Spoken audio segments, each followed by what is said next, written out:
నమస్తే అండి. నేను మట్టి మనిషి రాజు. ఇక్కడ నా యొక్క ఈ వరి పొలం వచ్చేసి మొత్తం ఒక 5 ఎకరాలు అండి. దీని యొక్క వెరైటీ పేరు సూపర్ అమన్. మంచి వెరైటీ. ఇది హైట్ బాగా వచ్చినా కూడా ఏంటంటే ఏ మాత్రం కూడా కింద దంటు బలం బాగుంది కాబట్టి ఏ మాత్రం కూడా పడిపోలేదు. ఫీల్డ్ అస్సలు పడిపోలేదు. మాకు ఇక్కడ వరంగల్లో ఒక 10 రోజుల నుంచి కంటిన్యూగా వర్షాలు పడ్డాయి. 10-15 రోజులు పడ్డాయి. అయినా కూడా ఏ మాత్రం కూడా ఫీల్డ్ ఎక్కడ కూడా పడిపోలేదు. ఎందుకంటే దంటు బలం మంచిగా ఉంది. ఇది ఓన్లీ ఏంటంటే నేను రసాయన ఎరువులు తక్కువ వాడాను. ఆర్గానిక్ సేంద్రియ పద్ధతి ద్వారా నేను చేయాలనుకునే ఒక దాంతో నేను మొదలు పెట్టడం జరిగింది. సేంద్రియ పద్ధతి ద్వారా ఆవు పేడ గానీ, కొన్ని కంపెనీల ఆర్గానిక్ ప్రొడక్ట్స్ గానీ మొత్తం వీటి మీదనే నేను డిపెండ్ అయ్యి దీన్ని నేను మొత్తం పండించడం జరిగింది. ఇంకా నెక్స్ట్ అంటే నేను ఇంకొక 30 ఎకరాలు కూడా వచ్చే రబీక్ గానీ, ఖరీఫ్ గానీ మొత్తం ఆ పద్ధతిలోనే వెళ్దామనేది అనుకుంటున్నా. ఈసారి ఏంటంటే ఒక 5 ఎకరాల మీద ఎక్స్పెరిమెంట్ చేశాను. నాకు ఎందుకో చాలా సాటిస్ఫై అనిపించింది. సో చూడండి, ఫీల్డ్ మొత్తం అంతా ఎక్కడ కూడా ఎలాంటి తెల్ల గొలుసు గానీ, లేకపోతే చీడపీడలు గానీ ఎలాంటి ఏం కూడా లేవు. ఇక్కడ రైతులకు ఇంకొక సందేహం ఏంటంటే సేంద్రియ పద్ధతిలో చేస్తే ఖర్చు చాలా పెద్దగా ఎక్కువ వస్తుంది ఆర్గానిక్ లో అని చెప్పి అనుకుంటారు.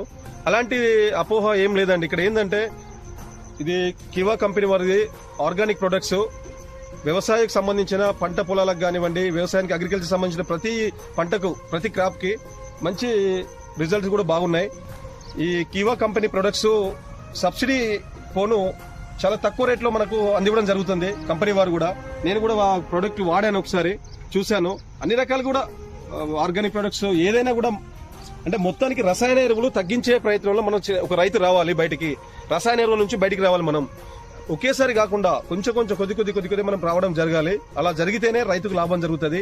అలాంటి అప్పుడు కూడా రైతు ఒక్కడే కాదు, అతని ఆరోగ్యంతో పాటు 1,000 మంది ఆరోగ్యాలు కూడా బాగుపడతాయి. ఎందుకంటే రసాయన ఎరువులతో, పెస్టిసైడ్ తో మనం పండించే పంట ఎంతో మంది తింటున్నారు. అలాంటి ఆ తినే దాంట్లో కూడా అనారోగ్యంతో చాలా బాధపడడం జరుగుతుంది. అలా కాకుండా మనం మంచి పంటని మనం పండియాలి, మనం తినాలి అనే కాన్సెప్ట్. గింజ కూడా చాలా సన్న రకం, ఇది చాలా సన్న రకం. 125 రోజుల నుంచి 130 రోజుల కాల పరిమితి.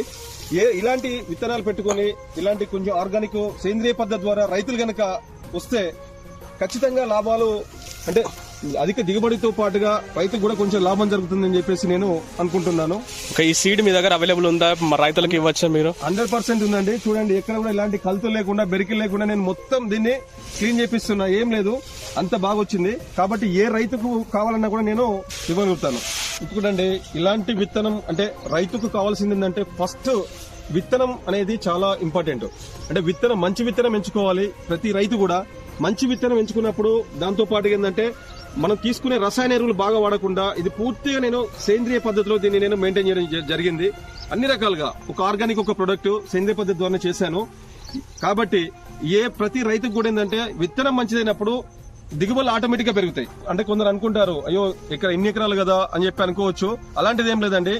ప్రతి రైతు 10 గుంటల వాళ్ళైనా, అరెకరం వాళ్ళైనా ఒక 5 కేజీలు కావాలన్నా కూడా విత్తనం నేను ఎవరికైనా కూడా ఇవ్వగలుగుతాను. ఇదేంటంటే దాంతో పాటుగా రైతులకు ఇంకేమన్నా కావాలనుకుంటే సందేహాలు, సేంద్రియ పద్ధతి ద్వారా ఏమన్నా ఇబ్బందులు అనిపించి వాళ్ళకి సందేహాలు కావాలనుకుంటే ఆ ప్రొడక్ట్స్ కూడా నేను మీకు ఉండేటట్టుగా ఇవ్వగలుగుతాను నేను.